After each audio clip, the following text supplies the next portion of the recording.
हमारे पास कुछ क्वेश्चन है स्क्वायर्स चैप्टर के, तो ये क्वेश्चंस मैं आपको एक्सप्लेन करती हूँ। Find the factors and pair of factors of following numbers, और इसमें एक नंबर है 4, दूसरा नंबर है 8। तो पहले हम 4 के देख लेते हैं फैक्टर। तो 4 का फैक्टर हो सकता है हमारे लिए 1 और 4, क्योंकि 1 और 4 का जब हम मल्टीप्लिकेशन करेंगे तो 4 मिलेगा।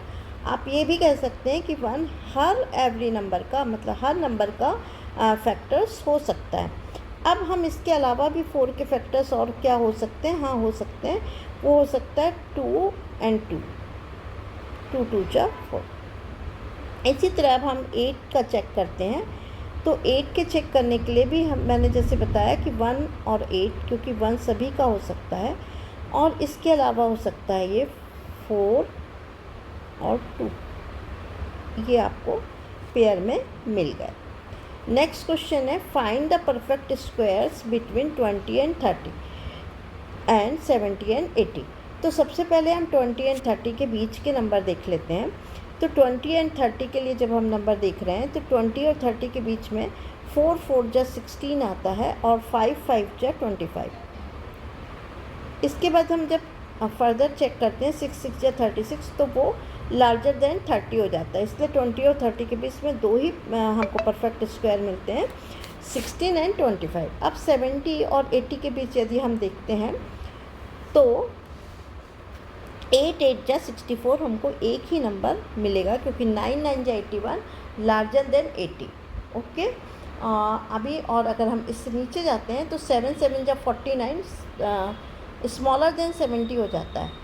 तो वो हमको 70 और 80 के बीच में लाए नहीं करेगा, तो इसलिए हमको एक ही नंबर मिल रहा है 64। अब हम नेक्स्ट क्वेश्चन देखते हैं। Identify which of the following number are perfect squares. तो फर्स्ट नंबर है 961। अब हम इसको कैसे चेक कर सकते हैं? क्योंकि अगर नंबर एंड विथ 1 है तो ये परफेक्ट स्क्वायर हो भी सकता है और नहीं भी हो सकता है। तो हम इसको चेक करने के लिए एक शॉर्टकट ट्रिक देख लेते हैं। 961 मैंने यहाँ लिखा। अब हम एक ऐसे दो का पेयर बना लेंगे। तो यहाँ पे हमारा एक ही पेयर बनता है 61 का, और 9 का पेयर अभी नहीं बन रहा है, तो अभी हम इसको छोड़ के रखते हैं, 9 को एक अलग से लिख लेते हैं। अब हम 61 को अपनी स्क्वायर की टेबल में फाइंड आउट करते हैं, या ऐसा नंबर फाइंड आउट करेंगे जिसका स्क्वायर जब हम करते हैं तो एंड में 1 आता है। तो 1 के स्क्वायर में भी 1 आता है, और 3 का स्क्वायर 9 हुआ, और 9 का स्क्वायर होता है 81। तो यहाँ भी 1 आया यूनिट डिजिट, और 1 का स्क्वायर तो 1 होता है, तो यहाँ भी यूनिट डिजिट 1 आया। तो ये आपके इस प्लेस में या तो 1 आएगा या 9 आएगा। अब दूसरा नंबर हम देखते हैं 9। तो 9 के लिए हमको परफेक्ट मिल जाता है 3 3 जा 9, तो इस नंबर प्लेस पे 3 आएगा। तो अब आपका आंसर या तो 31 हो सकता है या फिर 39 हो सकता है। दोनों ही नंबर आपको चेक करने पड़ सकते हैं। तो पहले हम स्मॉलर नंबर को चेक कर लेते हैं। 31 का स्क्वायर, तो 1 1 जा 1, 3 3 जा 9, 3 इंटू 1 इंटू 2 6, तो हमको मिल गया। तो हाँ, हम कह सकते हैं कि हमारा जो 961 है वो परफेक्ट स्क्वायर है किसका? 31 का। अब हम दूसरे नंबर पे आते हैं 2 4 5 2 3। तो यहाँ पे नंबर जब भी एंडिंग 3 से होता है तो वो परफेक्ट स्क्वायर नहीं होता है, इसलिए हम इसको यहाँ पे ऐसे ही छोड़ सकते हैं। अब नेक्स्ट नंबर यदि हम देखते हैं तो हमारा नेक्स्ट नंबर है 8 2 8 3 8। तो इस नंबर को भी हम लिख के चेक कर लेते हैं, 8 2 8 3 8। तो पहले हम इसका पेयर बनाएंगे, फिर इसका, और ये एक नंबर हमारे पास रह जाता है।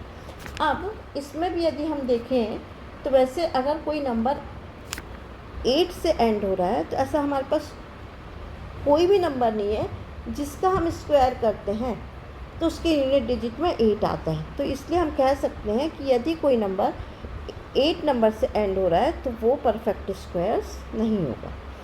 आई थिंक ये आपको क्लियर हो गया होगा। नेक्स्ट क्वेश्चन पे अब मैं चलती हूँ। What will be the unit digit of the following squares.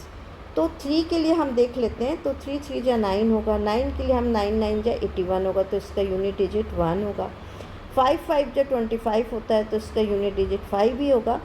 और 4 4 जा 16 होता है, तो इसका यूनिट डिजिट 6 होगा। इस तरह से ये बहुत ही ईजी वे में हमारे ये सारे क्वेश्चन सॉल्व हो गए।